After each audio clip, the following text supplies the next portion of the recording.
പൂരം കഴിഞ്ഞ് ചെണ്ടക്കാരും പോയി ഇത് നാട്ടുകാരും പോയി പൂരപ്പറമ്പ് കാലിയായപ്പോഴാണ് ഞാൻ വെടിക്കെട്ടുമായിട്ട് വരുന്നത്. എന്താന്നല്ലേ, യുതിയുടെ ബർത്ത്ഡേ വ്ളോഗ് ഇടണമെന്ന് കുറേ ആയിട്ടോ വിചാരിക്കുന്നു. പക്ഷെ ടൈം കിട്ടിയില്ല. അതിന് മാത്രം പണിയുണ്ടായിട്ടൊന്നും അല്ല, ചെറിയ രീതിയിലൊന്ന് മടി പിടിച്ചതാ. അപ്പോൾ ദേ ഒരാഴ്ച മുന്നേ തന്നെ ഞങ്ങൾ ഷോപ്പിംഗ് ഒക്കെ തുടങ്ങിയിട്ടുണ്ടായിരുന്നു കേട്ടോ. അവൻ്റെ ഫസ്റ്റ് ബർത്ത്ഡേ ഞങ്ങൾക്ക് സെലിബ്രേറ്റ് ചെയ്യാൻ പറ്റിയില്ല. അപ്പോൾ ദേ രണ്ടാമത്തെ ബർത്ത്ഡേ സെലിബ്രേറ്റ് ചെയ്യാമെന്ന് വിചാരിച്ച് നോക്കുമ്പോൾ ഒടുക്കത്തെ മഴയും. ഇതും വെള്ളത്തിലാവുമെന്ന് വിചാരിച്ചുകൊണ്ടിരിക്കുകയായിരുന്നു കേട്ടോ. പിന്നെ ഇവിടെ വീടിൻ്റെ അടുത്ത് ചെറിയൊരു ഹോൾ ഉണ്ടായിരുന്നു കേട്ടോ. അപ്പോൾ നമ്മൾ അത് ബുക്ക് ചെയ്തു. അതാകുമ്പോൾ മഴയായാലും വലിയ പ്രശ്നങ്ങളൊന്നും ഇല്ലല്ലോ. അപ്പോൾ നമ്മൾ അവൻ്റെ ബർത്ത്ഡേൻ്റെ അന്ന് നമ്മളിതാ ചെറിയൊരു കേക്ക് വാങ്ങിച്ചിട്ട് കട്ട് ചെയ്തു കേട്ടോ. ഡേറ്റ് കഴിഞ്ഞ് 2 ദിവസം കഴിഞ്ഞിട്ടാണ് നമ്മൾ ബർത്ത്ഡേ സെലിബ്രേറ്റ് ചെയ്തത്. തലേ ദിവസം രാത്രി ഇതാ നമ്മുടെ ഹോളൊന്ന് ഡെക്കറേറ്റ് ചെയ്യാൻ വേണ്ടിയിട്ട് ഞങ്ങൾ വന്നിട്ടുണ്ടായിരുന്നു. നമ്മൾ മാത്രമല്ല, നമ്മുടെ കൂടെ നമ്മുടെ പിള്ളേർ സെറ്റും ഉണ്ട് കേട്ടോ. അതിന് മാത്രം വലിയ ഡെക്കറേഷൻസ് ഒന്നുമല്ല, ചെറിയ ചെറിയ ബലൂണൊക്കെ വീർപ്പിച്ചിട്ട് അങ്ങനെ കുഞ്ഞു ഡെക്കറേഷൻസ്. ഈ ഹോളും തന്നെ അത്ര വലിയ ഹോളൊന്നും അല്ല കേട്ടോ. അതാ നമ്മൾ ഡെക്കറേറ്റ് ചെയ്തുകൊണ്ടിരിക്കുന്ന സമയത്ത് ഇവിടെ ഒരാൾ ഭയങ്കര ഉറക്കത്തിലാണ്. അപ്പോൾ ഇനി നമുക്ക് ബർത്ത്ഡേ ദിവസം കാണാം.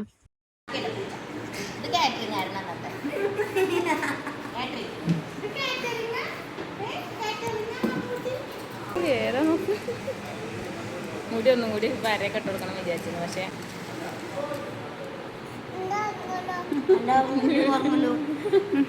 അപ്പോൾ ചങ്ങായിൻ്റെ ഒരുക്കമൊക്കെ കഴിഞ്ഞിട്ട് ഇതാ നമ്മൾ അവൻ്റെ കുറച്ച് ഫോട്ടോസൊക്കെ എടുത്തു കേട്ടോ. അത് കഴിഞ്ഞിട്ട് നമ്മൾ കേക്ക് കട്ടിങ്ങിലേക്ക് കടന്നു. അപ്പോൾ ദേ പപ്പയും മോനും കൂടെ കത്തി കൊണ്ട് അടി. എല്ലാവരും കേക്ക് കട്ടിങ്ങിന് വേണ്ടി റെഡി ആയിട്ടിരിക്കുമ്പോഴാണ് ഇവിടെ രണ്ടുപേരും ദേ കത്തി കൊണ്ട് പിടിവലി. അവനത് തല തിരിച്ചായിരുന്നു പിടിച്ചിരുന്നത്. അത് നേരെ വെച്ച് കൊടുക്കാൻ വേണ്ടിയിട്ട് വാങ്ങിച്ചപ്പോൾ അവൻ ആ കത്തി കൊടുക്കുന്നേ ഉണ്ടായിരുന്നില്ല. അപ്പോഴാണ് ഞങ്ങൾ അപ്പുറത്ത് വേറൊരു കത്തി ഇരിക്കുന്നത് കണ്ടത്. അങ്ങനെ അതെടുത്തിട്ട് മുറിക്കാൻ ഞങ്ങൾ 3 പേരും കൂടി ഒരു ധാരണയിലെത്തി. അങ്ങനെ ഇത് 2 കയ്യിൽ ഓരോരോ കത്തി വെച്ചുകൊണ്ട് ഹാപ്പി ബർത്ത്ഡേ ടു യു പാട്ടൊക്കെ വെച്ചിട്ട് ഞങ്ങളിതാ കേക്ക് കട്ട് ചെയ്തു. അവസാനം അവന് ഈ കേക്ക് കട്ട് ചെയ്യാന്നുള്ള കാര്യം ഭയങ്കര ഇഷ്ടമുള്ള കാര്യം കേട്ടോ. പക്ഷെ അവിടെ എല്ലാവരും ക്ലാപ്പ് ചെയ്ത സമയത്ത് അവൻ ഞെട്ടിപ്പോയി. സാധാരണ അറഞ്ചം പുറഞ്ചം കേക്കിനെ വെട്ടി മുറിച്ച് അർമാദിച്ചുകൊണ്ടിരുന്നിരുന്ന ആളിതേ ഇപ്പം അന്തം വിട്ട് നോക്കി നിൽക്കുന്ന കണ്ടോ. എന്താ ഇപ്പോൾ ഇവിടെ ഉണ്ടായേ? ആരെ പടക്കം പൊട്ടിച്ചേ? ഇന്ന് വിഷു ആണോ? ഇങ്ങനെ ഒരു കിളി പോയ മട്ടിലായിരുന്നു അവൻ. അല്ലെങ്കിൽ മാക്രി കുഞ്ഞിനെ പോലെ ചാടി ചാടി നിറഞ്ഞിരുന്ന ആളാ. ഇപ്പോഴത്തെ നനഞ്ഞ കോഴിയെ പോലെ ഒതുങ്ങിയിരിക്കുന്ന കണ്ടോ. പാവം. അങ്ങനെ കേക്കൊക്കെ കട്ട് ചെയ്ത് എല്ലാവരും കൂടെ കുറച്ച് ഫോട്ടോസൊക്കെ എടുത്ത് എല്ലാവർക്കും കേക്കൊക്കെ കൊടുത്തിട്ട് നമ്മളിതാ നമ്മുടെ മെയിൻ കലാപരിപാടി തുടങ്ങിയിട്ടുണ്ട് കേട്ടോ. ഫുഡടി. അപ്പോഴേക്കും ഇതാ നമ്മുടെ ആളിവിടെ ഭയങ്കര ഉറക്കമായിട്ടുണ്ട് കേട്ടോ. എല്ലാതും കൂടെ കഴിഞ്ഞപ്പോഴേക്കും അവന് ഭയങ്കര ക്ഷീണമായിട്ടുണ്ടായിരുന്നു. ഡ്രസ്സൊക്കെ മാറ്റിയിട്ട് അവനെ അവിടെ കിടത്തി. അങ്ങനെ ഇതേ ബർത്ത്ഡേക്ക് വന്നവരൊക്കെ നല്ല ഹാപ്പി ആയിട്ട് തിരിച്ചു പോയിട്ടോ. ഇപ്പോൾ ഇതാണ് നമ്മുടെ ഹോളിൻ്റെ അവസ്ഥ. എല്ലാവരും പോയി കഴിഞ്ഞപ്പോൾ അതേ കിട്ടിയ ഗിഫ്റ്റൊക്കെ നമ്മൾ വീട്ടിലേക്ക് കൊണ്ടുവരാൻ വേണ്ടിയിട്ട് ചാക്കിലാക്കുന്ന കലാപരിപാടിയാണ് ഇപ്പോൾ നടന്നുകൊണ്ടിരിക്കുന്നത്.